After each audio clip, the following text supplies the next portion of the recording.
Sœurs et frères dans le Christ, paix, joie, grâce, amour à chacun, chacune de vous. Au nom de notre Seigneur Jésus-Christ, de la part de Dieu le Père aussi. Et en ce deuxième jour, jeudi après les cendres, nous sommes entrés dans le temps du carême, le temps de préparation à la grande fête de Pâques, comme chrétiens.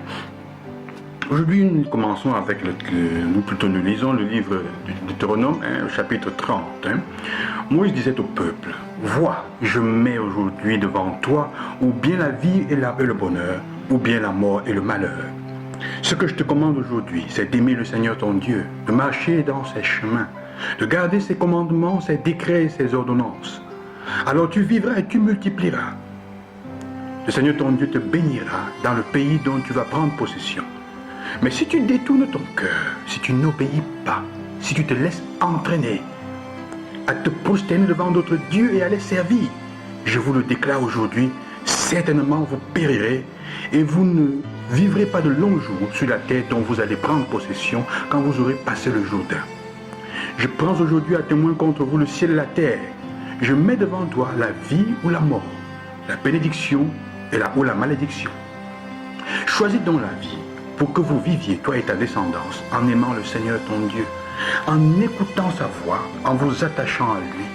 C'est là que se trouve ta vie, une longue vie sur la terre que le Seigneur a juré de donner à tes pères, Abraham, Isaac et Jacob. Nous sommes au chapitre 30 du livre du Deutéronome. C'est un chapitre du renouvellement de l'alliance. Israël est sur le point où est déjà entré dans la terre promise.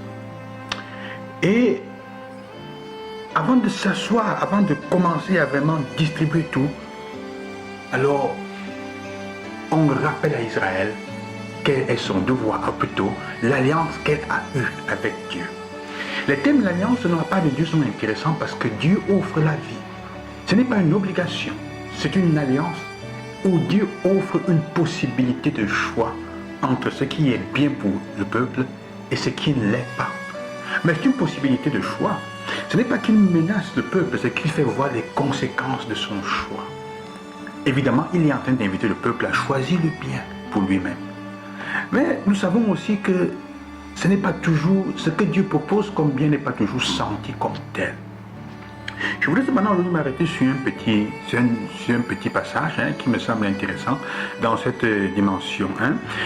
Quand il dit, ce que je te commande aujourd'hui, on peut parler de commandement dans notre Dieu, ce n'est pas tellement d'obligation, ce n'est pas d'obligation, c'est une forme de, comment dire, ce que je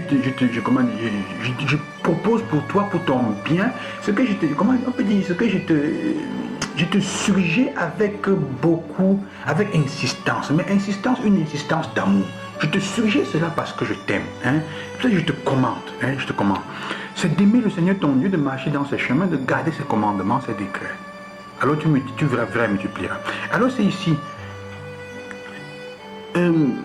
où il dit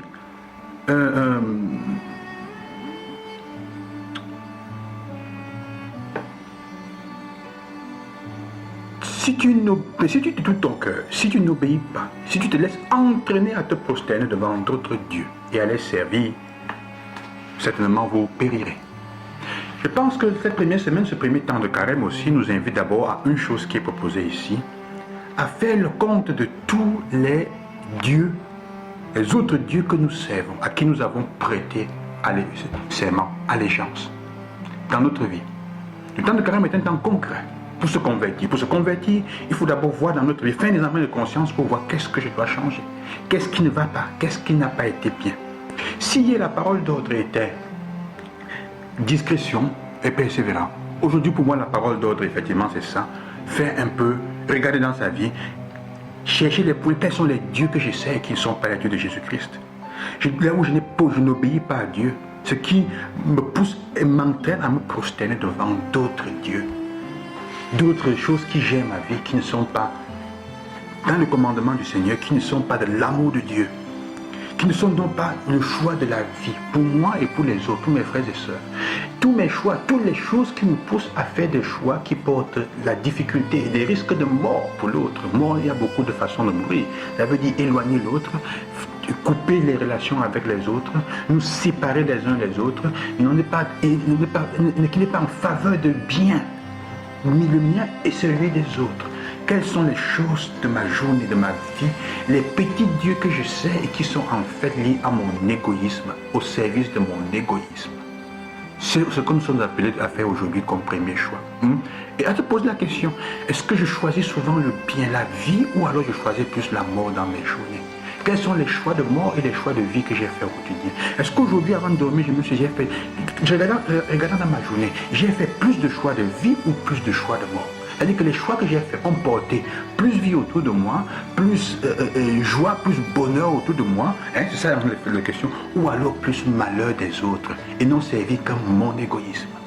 Sœurs et frères, puissiez-vous chacun et chacune de nous faire cet examen de conscience. Dans la suite, nous sommes dans la marche vers la Pâque, nous sommes en train d'aller. Que Dieu vous bénisse, je vous bénis au nom du Seigneur. Bon carême encore, à demain, loué soit Jésus-Christ.